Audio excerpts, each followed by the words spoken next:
శ్రీ గురుభ్యో నమ. ముక్కోటి ఏకాదశి. ముక్కోటి ఏకాదశులు అనగా 3,00,00,000 ఏకాదశులు అని అర్థం. భీష్ముడు పాటించిన ఏకాదశి భీష్మ ఏకాదశి, అంబరీషుడు పాటించిన ఏకాదశి అంబరీష ఏకాదశి. ఈ విధంగా 24 ఏకాదశి పేర్లు ఉన్నవి. ఈ ఏకాదశి మాత్రం ముక్కోటి ఏకాదశి అంటారు. ముక్కోటి దేవతలు ఎక్కడ ఉన్నారు అనగా 3 లోకాల వాళ్ళు మొత్తం కలిపి ఈ ముక్కోటి ఏకాదశి నాడు 3,00,00,000 మంది ప్రజలు క్షీరసాగర మదన సమయంలో ఉపవాస వ్రతాన్ని పాటించిన ఈ రోజునే ముక్కోటి ఏకాదశి అనే పేరు ఆ విధంగా వచ్చింది. క్షీరసాగరం ఆవిర్భవించిన అమృతాన్ని సేవించిన వారందరూ అమరులయ్యారు. నెలకి 2 ఏకాదశులు చొప్పున ఒక సంవత్సరానికి 24 ఏకాదశులు వస్తాయి. మనిషి ఆయుర్దాయం 100 సంవత్సరాలు కనుకనే సంవత్సరములకు మనకు 2,400 ఏకాదశులు వస్తాయి. 2,400 ఏకాదశులు వస్తాయి. ఇది చాలా మహత్తరమైనది. అయితే చాలామంది 100 సంవత్సరములు పూర్తయి ఆయుష్తో బతికి ఉండరు. అప్పుడు వారి పర్సంటేజ్ ప్రకారంగా వారి ఆయుష్ని బట్టి ఏకాదశులు తగ్గుతూ ఉంటాయి. 3,00,00,000 ఏకాదశులు అంటే ఏమిటి అంటే, ఎప్పుడూ ఏకాదశి వ్రతం పాటించకపోయినా, ఉపవాసం ఉన్న లేకపోయినా, ఈ ముక్కోటి రోజున ఉపవాసం ఉంటే 3,00,00,000 దేవతలు 3,00,00,000 ఏకాదశులు ఉపవాసం చేసిన పుణ్యం మన ఖాతాలోకి వచ్చి చేరుతుంది. 33,00,00,000 దేవతలు ఎవరు, వారి విశేషం ఏమిటి, వారు ఎక్కడ చేరారు, మరి ఇప్పుడు అంతమంది దేవుళ్ళు కనిపించరని అంటే, క్షీరసాగరంలో అమృతం పైకి వచ్చినప్పుడు అమృతాన్ని సేవించిన 3 లోకాలు అంటే భూలోకం, భువర్లోకం, సువర్లోకం వసులందరూ కలిపి 3,00,00,000 దేవతలు అయ్యారు. వీళ్ళందరూ కూడా ఒక్కచోటే చేరి అమృతాన్ని స్వీకరించడానికి అంతమంది దేవతలు ఆ రోజున ఉపవాసం ఉండి అమృతాన్ని సేవించి అమరులయ్యారు.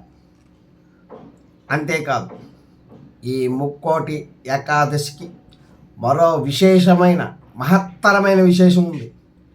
క్షీరసాగర సమయంలో మొదట హాలాహలం త్రాగి 30,00,00,000 దేవతలను ఆ పరమశివుడు రక్షించి బతికించిన రోజు. ఇదే కదా మనకు పండగ. మా దైవం శైవులని పాటిస్తారు.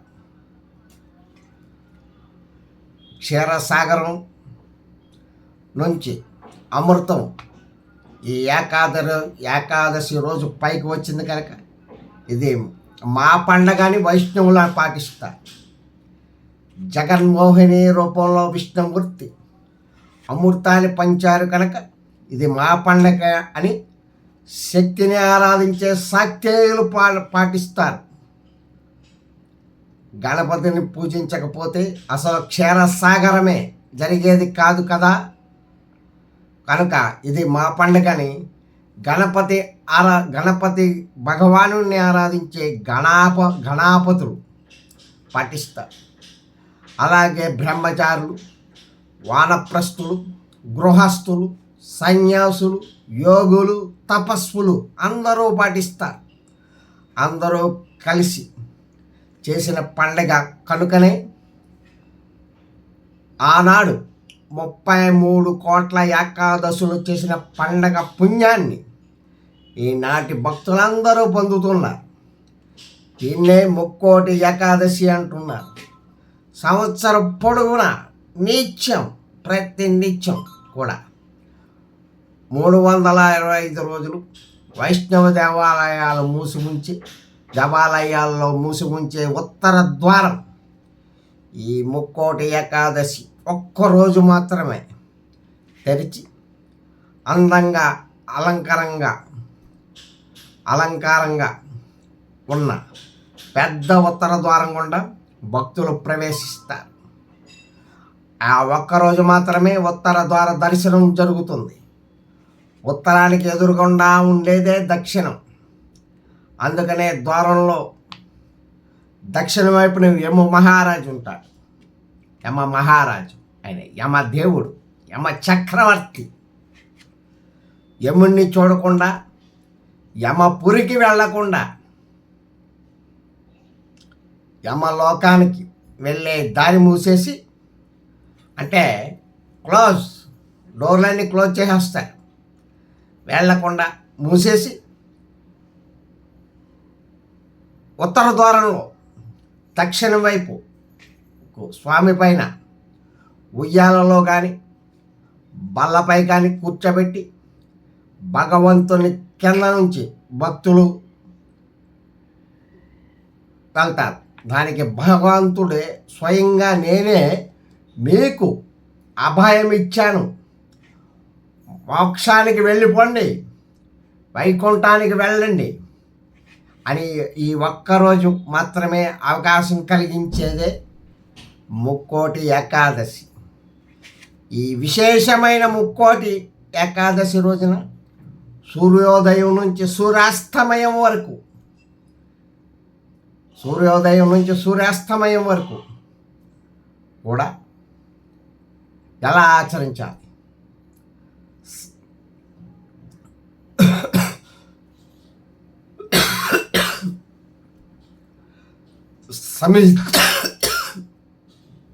సమిష్టిగా వైష్ణవ కథలు, సమిష్టి వైష్ణవ భక్తుల కథలు వినడం, హరిని కీర్తించడం, హరి కీర్తనలు వినడం, విష్ణు సహస్రనామ పారాయణం చేయడం, విష్ణు సహస్రనామ స్తోత్రాలు చేయడం, వారి చింతన మొదలైనవి భక్తితో చేయాలి. ఏకాదశి అయిపోయిన తర్వాత విష్ణుమూర్తికి క్షీరాన్నం నివేదించి ప్రసాదంగా తీసుకోవాలి. ఏకాదశి గడియలు ప్రారంభమవుతూ ఉండగానే ఉపవాస దీక్ష ఫలిస్తుంది. ఈ తిథిలోనే తినేయాలి. చాలామంది పూజ అయిన తర్వాత ఒకసారి భోజన సమయానికి భోజనం చేయవచ్చు అని అనుకుంటూ ఉంటారు. అలా చేస్తే ఉపవాస ఫలితం దక్కదు. కనుక అలా చేయరాదు. అలాగే ఏకాదశి ఉపవాసంలో దాగి ఉన్న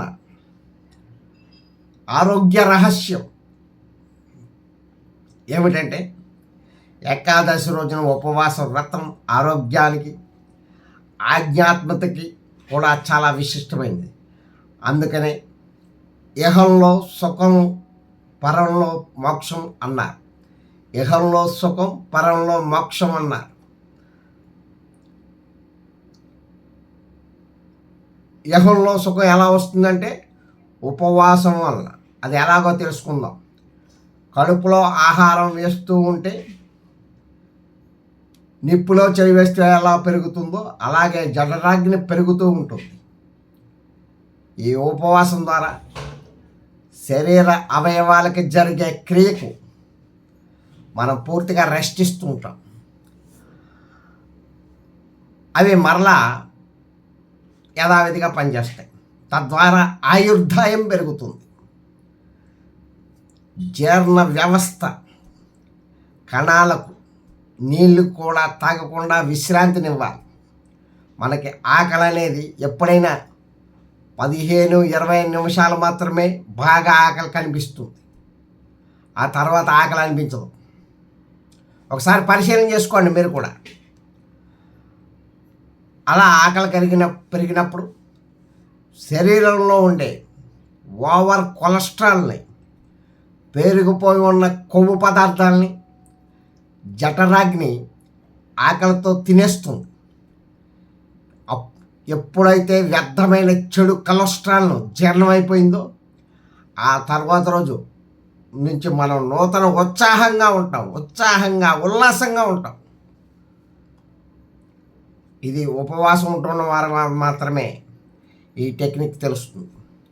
ఉపవాసం ఉన్నప్పుడు పాలు, నీరు, పండు ఏమి తిన్నా ఇక చలి కొలెస్ట్రాల్ని జఠరాగ్ని హరించదు. ఇది తెలియక చాలామంది రేపు ఉపవాసం ఉండి వాళ్ళకి ఇంకా కొంచెం ఎక్కువగా తినడం చూస్తూ ఉంటాం. నిజంగా ఉపవాసం ఉండదలిచిన వారు ఒకరోజు ముందు నుంచే కొంచెం తక్కువగా తినడం వలన అది అలవాటై ఉండగలుగుతారు. కానీ అలా కాకుండా మన వారు ఏం చేస్తూ ఉంటారంటే ముందు ఇడ్లీలు, కొద్దిగా సాంబారు, కొద్దిగా చట్నీ పెట్టుకుంటారు. ఇక ఉపవాసం ఉన్నప్పుడు భార్య, అబ్బా మీరు ఉపవాసం కదండి అంటూ మామూలుగా 2 చపాతీలు తినేవారు ఆ రోజు ప్రేమతో, ఆప్యాయతతో, అనురాగంతో ఇంకో 4 చపాతీలు ఎక్స్ట్రా ఇస్తారు. అంటే 6 చపాతీలు తింటారు. మోతాదు పెరుగుతుంది. ఆరోగ్యం రెట్టింపు అయ్యేది ఈ ఏకాదశి ఉపవాసంతోనే.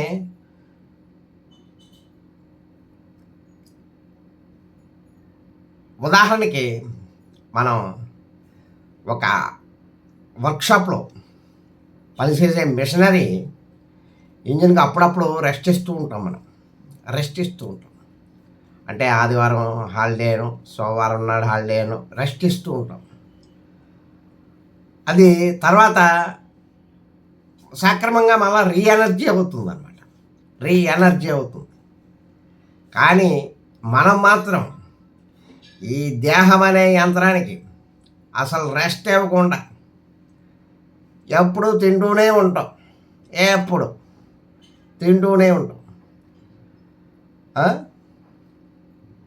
అలా కాకుండా మనం నియమంగా ఉపవాస వ్రతం ఉన్నట్లయితే వృద్ధాప్యంలో కూడా హాస్పిటల్కి వెళ్ళవలసిన అవసరం ఏమి ఉండదు. ఒక్కసారి ఆలోచించండి. ఉపవాసం ఉండవలసిన అవసరం ఉంటుందా? ఉండదు కదా. అది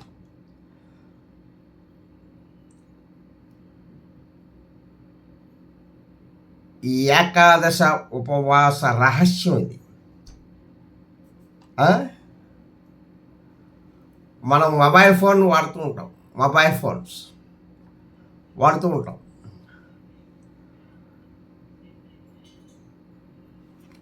వారానికి ఒకసారి కొన్ని తీసేస్తూ ఉంటాం. అంటే మొబైల్ స్టక్ అవ్వకుండా కొన్ని డిలీట్ చేసేస్తూ ఉంటాం. మన శరీరం కూడా 15 రోజులకోసారి కష్టపెట్టినట్టయితే ఉపవాసం వలన ఆరోగ్యం వలన ఇహలోక సుఖం లభిస్తాయి. ఏకాదశి ఉపవాస వ్రతంలో కూడా మనకి ఒక ఆధ్యాత్మికమైన రహస్యం దాగి ఉంది. కనుకనే ఏకాదశి వ్రతం పరమ మోక్షం కోసం అని అన్నారు. పరమోక్షం కోసం. ఇది ఎలాగంటే వేదాల్లో శాస్త్రాల్లో ఒక శరీరాన్ని ఒక చెరుగుగడతో పోల్చారు. ఈ శరీరాన్ని ఒక చెరుకు గడతో పోల్చారు. అది జగన్మాత అయిన రాజరాజేశ్వరి అమ్మవారి చేతిలో చెరుకు గడను పట్టుకుని ఉంటుంది అమ్మ.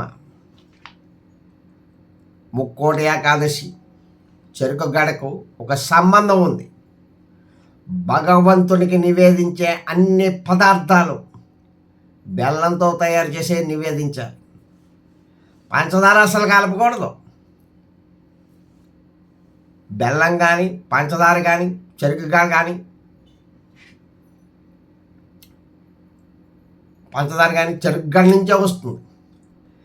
చెరుకుగడ మనం చూస్తూనే అందులో తీపి కనిపించదు. చెరుకుగడలో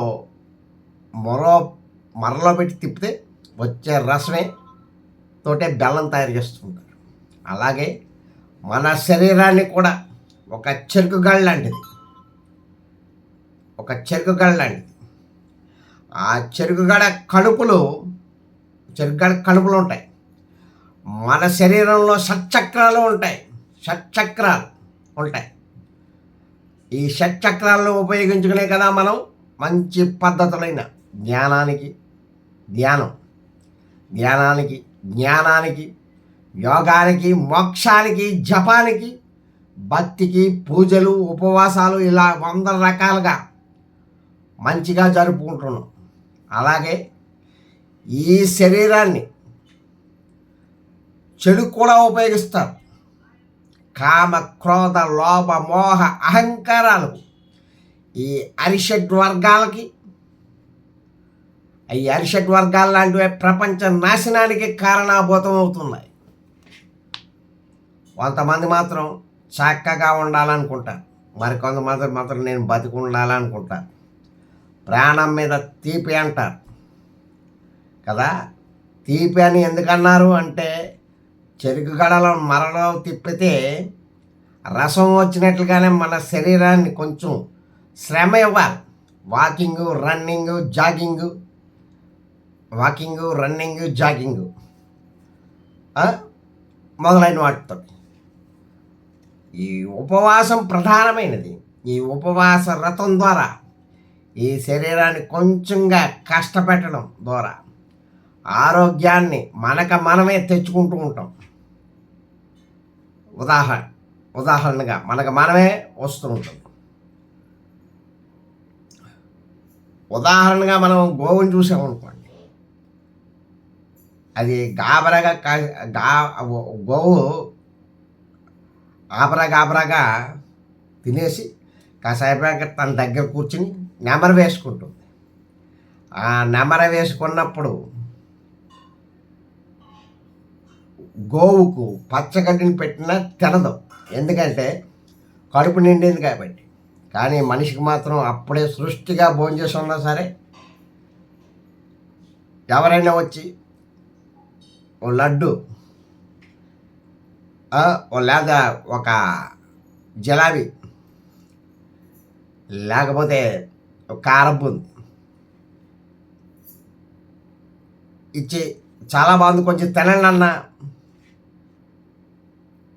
లేదా సమోసాలు చాలా బాగున్నాయండి తినమన్నా సరే తినేస్తారు.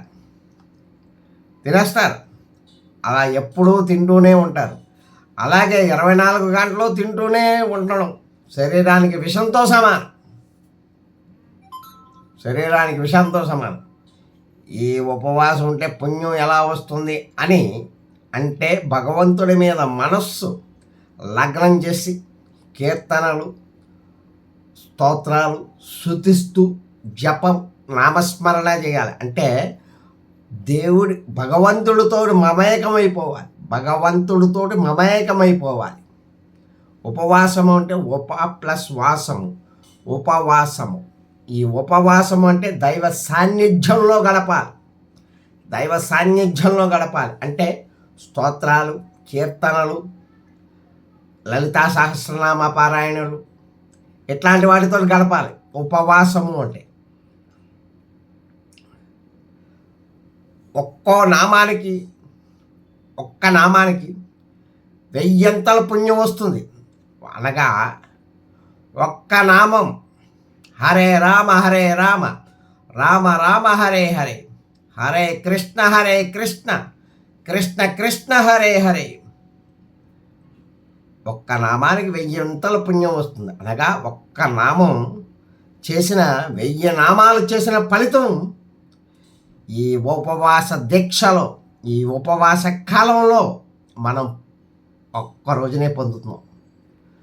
ఉపవాసం పరమౌషధం, పరమ మోక్షం అన్నారు. ఉపవాసం వల్లనే ఆరోగ్యం కూడా, ఉపవాసం ఇహలోహ సుఖం.